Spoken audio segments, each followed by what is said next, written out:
नमस्कार। Department of computer science and engineering, government polytechnic college Dungarpur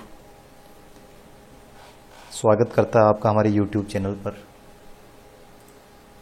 आज के वीडियो लेक्चर में हम पढ़ेंगे data mining techniques. Data mining techniques में हम 4 टेक्निक्स हैं उनका यूज करते हैं: decision tree, clustering, genetic algorithm और आर्टिफिशियल न्यूरल नेटवर्क। ये लेक्चर प्रेजेंट किया जा रहा है Ravi Kumar, lecturer computer science के द्वारा। इन चारों टेक्निक्स में से सबसे पहले हम देखते हैं डिसीजन ट्री। डिसीजन ट्री का इंट्रोडक्शन हमने पहले भी देखा है जब हमने इंट्रोडक्शन देखा था डेटा माइनिंग टेक्निक्स का।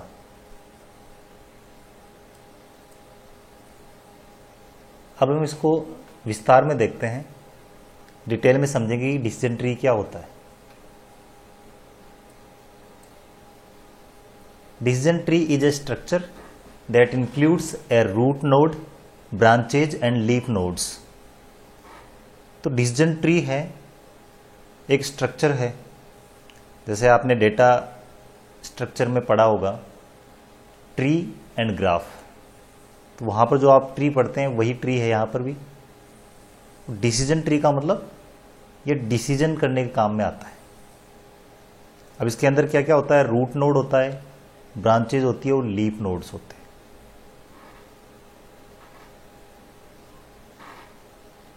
Each internal node denote a test on an attribute। तो जो इंटरनल नोड्स हैं वो सभी नोड्स डिनोट करते हैं टेस्ट को। एट्रीब्यूट पर एक टेस्ट किया जाएगा, तो हर एक इंटरनल नोड पर एक टेस्ट किया जाता है। Each branch denotes the outcome of a test.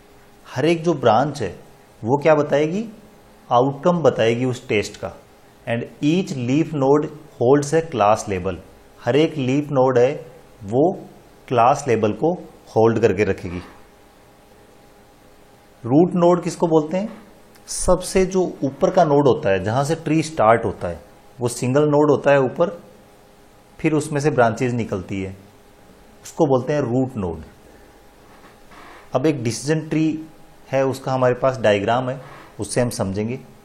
The following decision tree is for the concept by computer that indicates whether a customer at a company is likely to buy a computer or not।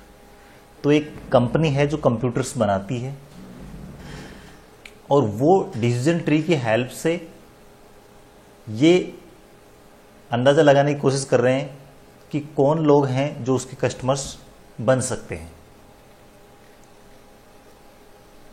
Each internal node represent a test on an attribute, each leaf node represent a class। ये हमारा tree है। तो इसमें ये as है वो root node है। अब यहां पर क्या हो रहा है? यहां से हम देख रहे हैं कि एज हो सकती है वो ब्रांचेस कौन सी है? यंग, मिडिल एज्ड और सीनियर। 3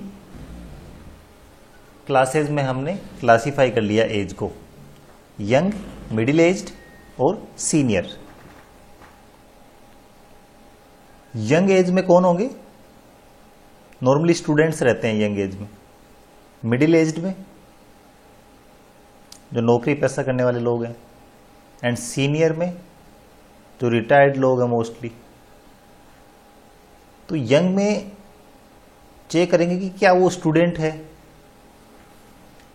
अब कोई जरूरी नहीं है यंग लोग हैं वो सभी स्टूडेंट होंगे, कुछ लोग होंगे, कुछ लोग हैं जो स्टूडेंट नहीं होंगे। तो ये क्या है? जैसा कि हमने बताया, इंटरनल नोड क्या करता है? टेस्टिंग करता है। जैसे क्वेश्चन मार्क लगा तो टेस्टिंग हो गई। तो यहां पर हम चेक करेंगे क्या स्टूडेंट है? नो। अगर स्टूडेंट नहीं है यंग एज का, मान लीजिए एक 18 साल का लड़का है, वो पढ़ाई नहीं कर रहा है, मतलब स्टूडेंट नहीं है, तो क्या उसको कंप्यूटर खरीदने की ज़रूरत है? नो, नहीं। तो कंपनी के लिए वो एक कस्टमर नहीं बनेगा। ठीक है, ऐसा हमने डिसाइड किया है डिसीजन ट्री की हेल्प से। फिर यदि वो स्टूडेंट हुआ, यदि स्टूडेंट है तो उसको पढ़ाई लिखाई करने के लिए कंप्यूटर की ज़रूरत है, तो वो कंप्यूटर खरीदेगा, तो यस। तो इस तरह से कंपनी ने डिसाइड किया कि अगर यंग एज हैं, 18 साल तक के बच्चे हैं, 20 साल तक के बच्चे हैं, तो उनमें से कितने लोग कंप्यूटर खरीदेंगे, कितने नहीं। तो उनमें से जो स्टूडेंट्स है वो खरीदेंगे, जो स्टूडेंट्स नहीं है वो नहीं खरीदेंगे। उसके बाद में दूसरी जो कैटेगरी आती है वो मिडिल एज्ड की आती है। मिडिल एज के अंदर है नौकरी पैसे वाले लोग हैं जो कहीं काम कर रहे हैं और अच्छा पैसा कमा रहे हैं, तो उनको कंप्यूटर की ज़रूरत भी है और उनके पास पैसे भी हैं। तो इसका मतलब मिडिल एज वाले सब उसके कस्टमर बन सकते हैं।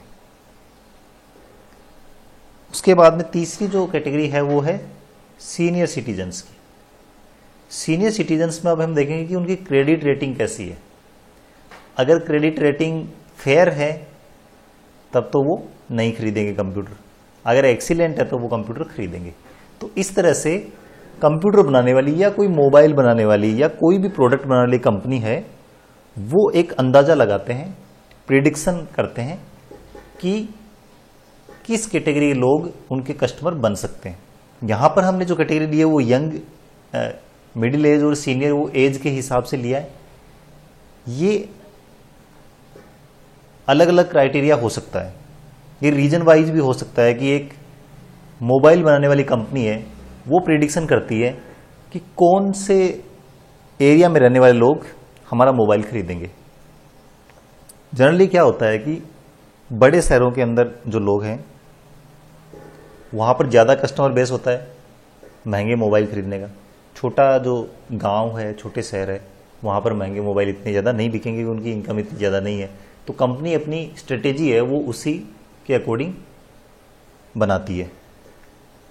जैसे हम समझ सकते हैं कि एक महंगी गाड़ी, मान लीजिए 1 करोड़ की गाड़ी है, तो 1 करोड़ की गाड़ी है तो वो कंपनी है वो अपने शोरूम्स कहाँ पर खोलेगी? तो वो मोस्टली दिल्ली, मुंबई, चेन्नई, अहमदाबाद ऐसे बड़े बड़े शहरों में खोलेगी सबसे पहले, क्योंकि उनको पता है कि उनके कस्टमर्स ज़्यादा वहाँ पर है, पॉपुलेशन भी वहाँ पर ज़्यादा है, प्लस इनकम भी लोगों की ज़्यादा है। तो वो छोटे शहरों में अपने शोरूम नहीं खोलेंगे। तो हर एक कंपनी, हर एक बिजनेस है, कोई भी ऑर्गेनाइजेशन है, वो इस तरह से अपनी स्ट्रेटेजी तैयार करते हैं। The benefits of having a decision tree are as follow। अब जो डिसीजन ट्री है उसके बेनिफिट्स क्या क्या है, जैसा कि मैंने अभी आपको बताया है, it does not require any domain knowledge. ज़्यादा डोमेन का नॉलेज होने की ज़रूरत नहीं है। जैसे हमने अभी बिल्कुल सिंपल स्टेप्स में ये पता कर लिया कि कौन लोग है वो कस्टमर बन सकते हैं किसी कंपनी के, किसी ऑर्गेनाइजेशन की सर्विस वो ले सकते हैं। तो ज़्यादा नॉलेज होने की ज़रूरत नहीं है। एक आम इंसान है वो भी डिसीजन ट्री को यूज करके बहुत ही आसानी से ये प्रिडिक्ट कर सकता है कि कौन उसके कस्टमर बनेंगे, कौन नहीं बनेंगे। जबकि दूसरी जो टेक्निक्स है उनके अंदर आपको डोमेन का अच्छा नॉलेज होना जरूरी होता है। It is easy to comprehend, समझ लेना आसान है। इसके अंदर कितना आसानी से हमने समझा है इसको। The learning and classification steps of a decision tree are simple and fast. क्योंकि ज़्यादा डोमेन नॉलेज की ज़रूरत है नहीं, समझने में आसान है, तो इसका जो लर्निंग और क्लासिफिकेशन स्टेप्स है डिसीजन ट्री की, वो सिंपल और फास्ट है। तो ये तो डिसीजन ट्री हो गया।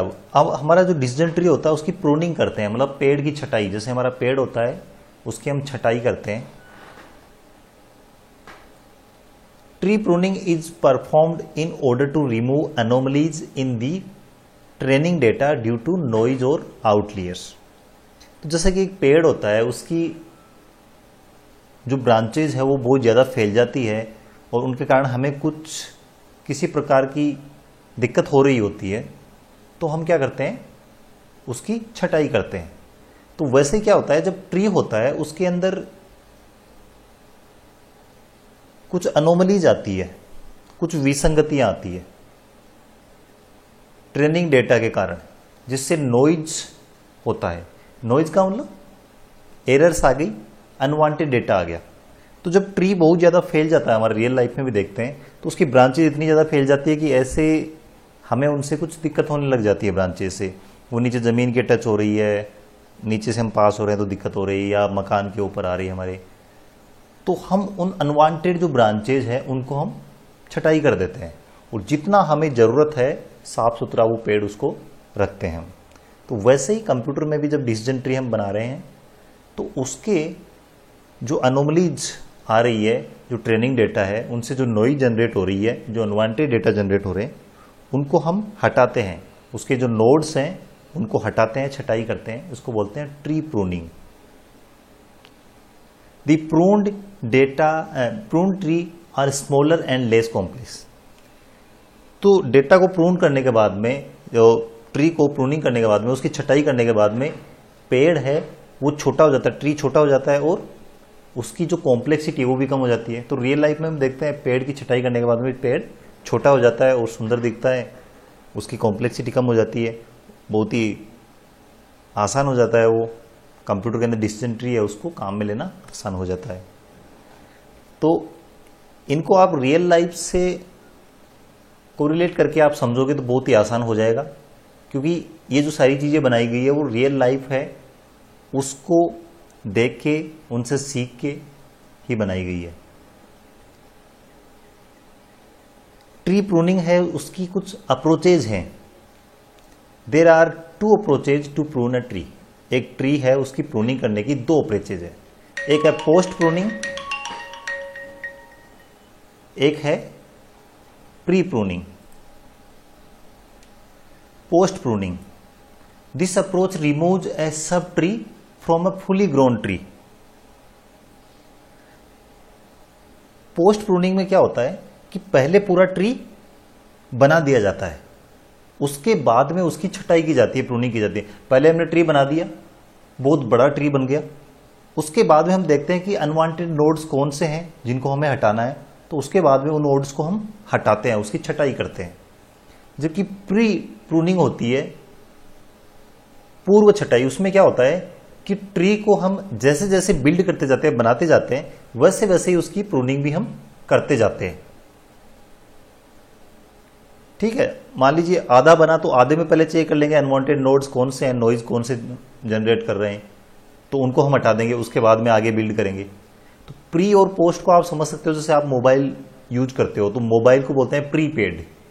प्रीपेड का मतलब पहले आप रिचार्ज कराओ, उसके बाद में आपके में बैलेंस शो होगा और आप उसको यूज कर सकते हो। तो वैसे प्री प्रूनिंग का मतलब ट्री जैसे जैसे बना रहे वैसे वैसे उसकी प्रूनिंग कर रहे हैं, छटाई कर रहे हैं, उसमें से जो नॉइज आ रही है, जो एरर्स आ रही है, उनको हटाते जा रहे हैं। पोस्ट का मतलब पोस्टपेड होता है आपका मोबाइल का कनेक्शन से, उसमें क्या होता है 1 महीने तक आपने यूज कर लिया, उसके बाद में आपका बिल आएगा। तो पोस्ट में क्या होता है, पहले आपने ट्री बना लिया पूरा, और आपने ध्यान नहीं दिया कि इसमें कौन से अनवांटेड नोड्स आ रहे हैं जो नॉइज जनरेट कर सकते हैं, कौन से एरर्स जनरेट कर सकते हैं। उसके बाद में आपने पूरा बनाने के बाद में आपने शुरू की उसकी छटाई, उसकी प्रूनिंग करना। ठीक है, तो ये प्री प्रूनिंग और पोस्ट प्रूनिंग है।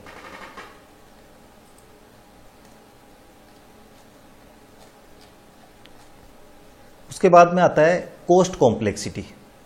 The cost complexity is measured by the following 2 parameters. 2 parameter है, इनसे हम कोस्ट कॉम्प्लेक्सिटी निकालते हैं ट्री की। पहला जो पैरामीटर है वो है number of leaves in the tree, कि पेड़ में पत्तियों की संख्या कितनी है। जो लीव्स होती है, इसका मतलब जो लास्ट के जो नोड्स हैं नीचे वाले, उनको लीफ नोड बोलते हैं। तो ट्री में लीफ नोड कितने हैं, लीव्स कितनी है, एक तो ये जो फैक्टर है वो बताता है कि कोस्ट कॉम्प्लेक्सिटी कितनी है। दूसरा है कि error rate of the tree, उसकी ट्री की जो एरर रेट है वो क्या है। तो ये 2 मेन फैक्टर्स हैं, 2 पैरामीटर्स हैं, जिनसे डिसाइड होता है एक ट्री की कोस्ट कॉम्प्लेक्सिटी। तो ये तो था हमारा डिसीजन ट्री। अब आगे आता है क्लस्टरिंग। क्लस्टरिंग है वो आगे की वीडियो में हम पढ़ेंगे। इस वीडियो में सिर्फ डिसीजन ट्री हमने हिंदी और इंग्लिश दोनों भाषाओं में समझने की कोशिश की है। उम्मीद है कि आपको समझ में आया होगा। फिर भी अगर आपको कोई डाउट है या कोई आपके सुझाव हैं तो आप कमेंट्स में लिख सकते हैं। वीडियो अच्छा लगा हो तो आप लाइक करें एंड फ्रेंड्स के साथ शेयर करें। नए वीडियोज के नोटिफिकेशन प्राप्त करते रहने के लिए आपको हमारा चैनल सब्सक्राइब करना होगा और बेल आइकन पर क्लिक करना होगा। Thank you for watching.